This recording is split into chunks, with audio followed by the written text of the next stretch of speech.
امی ابو کی لڑائی میں کس کا ساتھ دیں؟ میرے امی ابو کی لڑائیاں ہوتی ہیں جس میں میری امی حق پر ہوتی ہیں، میں کس کا ساتھ دوں؟ دیکھیں، پہلی بات تو یہ فیصلہ کرنا بچوں کے لیے بڑا مشکل ہوتا ہے کہ اس میں حق پر کون ہے۔ انسان جس کی بات سنتا ہے اس کو لگتا ہے وہی حق پر ہے۔ عام طور پہ گھر میں مردوں کی عادت نہیں ہوتی کہ وہ میاں بیوی کے جھگڑوں میں پھر اولاد کو سمجھا رہے ہوں کہ تمہاری امی غلط تھی یا یہ تھا۔ وہ مرد کی عادت ہوتی ہے، وہ لڑ بھڑ کے نا پھر نکل جاتا ہے گھر سے، وہ زیادہ لڑائیوں کو پھر اولاد میں ٹرانسفر نہیں کرتے۔ ہاں، کچھ مرد کر بھی رہے ہوتے ہیں لیکن عام طور پہ نہیں۔ بچے تو ماں کے ساتھ رہتے ہی ہیں 24 گھنٹے، تو پھر ماں، یہ نیچر ہے کہ وہ ان کو سب باتیں بتاتی ہے، اس سے بچے ایک طرفہ ہو جاتے ہیں۔ تو عام طور پر ایسا ہوتا ہے، لیکن ضروری نہیں کہ ہر جگہ ایسا ہی ہوتا ہو۔ بعض دفعہ باپ خراب کر رہا ہوتا ہے بچوں کو، ماں نہیں کر رہی ہوتی۔ تو پہلی بات تو یہ کہ یہ فیصلہ کرنا بڑا مشکل ہوتا ہے کہ اس میں غلطی پر کون ہے۔ آپ نے تو فوراً فیصلہ کر دیا میری امی حق پر ہوتی ہیں، بعض دفعہ لوگ فوراً فیصلہ کر دیتے ہیں ابا حق پر ہیں، تو بڑا مشکل کام ہوتا ہے۔ تو بہرحال اگر 100% یقین ہو جائے دونوں طرف کی بات اطمینان سے سننے کے بعد کہ غلطی پر کون ہے، جیسے آپ نے بتایا امی حق پر ہیں، آپ نے پورا تجزیہ کرنے کے بعد فیصلہ کیا کہ امی صحیح کہہ رہی ہیں، علماء سے بھی پوچھ لیں، بعض دفعہ امی کا مطالبہ ہی ناجائز ہو تو شریعت سے بھی پوچھیں۔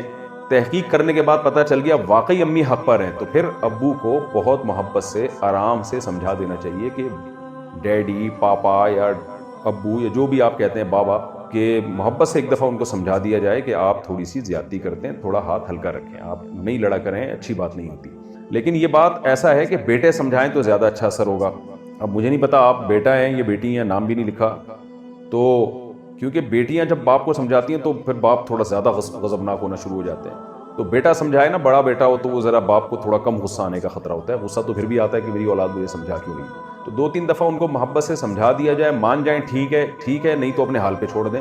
کیونکہ والدین کا عام طور پر مزاج ایسا ہوتا ہے کہ جب آپ ان کو بار بار ایک بات سمجھائیں تو وہ الٹا ہی چلنا شروع ہو جاتے ہیں۔ تو اس سے بجائے گھر میں امن قائم ہونے کے اور زیادہ فساد بڑھ جاتا ہے۔ ابھی تو ایک لڑائی ابا کی آپ کی اماں سے چل رہی ہے، ایک آپ سے بھی شروع ہو جائے گی، پتہ چلا 2 پھڈے شروع ہو گئے۔ تو یہ بجائے کم ہونے کے اور بڑھنا شروع ہو جاتے ہیں۔ البتہ اگر ابا کی طرف سے آپ کی اماں پہ زیادتی حد سے زیادہ ہونا شروع ہو جائے، حد سے زیادہ کا مطلب بعض جگہوں پر بے تحاشا مار پیٹ رہے ہوتے ہیں، ایسے واقعات بھی آئے گاؤں دیہاتوں کے کہ بیوی کو مار کے اس کی بازو ہی توڑ دیا، اس قسم کی بدتمیزی اور بد تہذیبی شروع ہو جائے، پھر تو سختی بھی کی جا سکتی ہے، ماں کو باپ سے الگ بھی کیا جا سکتا ہے کہ بھئی یہ کیا درندگی والے معاملات گھر میں کیے ہوئے ہیں۔ تو اگر اس نوعیت کے خدا نخواستہ ظلم نہیں ہے، تو صرف زبانی لڑائی جھگڑے کی حد تک چل رہا ہے معاملہ، تو پھر اولاد کو چاہیے کہ پہلے تو وہ اچھی طرح تحقیق کرے غلطی کس کی ہے، اس کے بعد جس کی غلطی ہو محبت سے سمجھا دے، مان جائیں ٹھیک ہے، نہیں تو اپنے حال پہ چھوڑ دیں، کیونکہ بار بار سمجھائیں گے تو معاملہ اور خراب ہونا شروع ہو جائے گا۔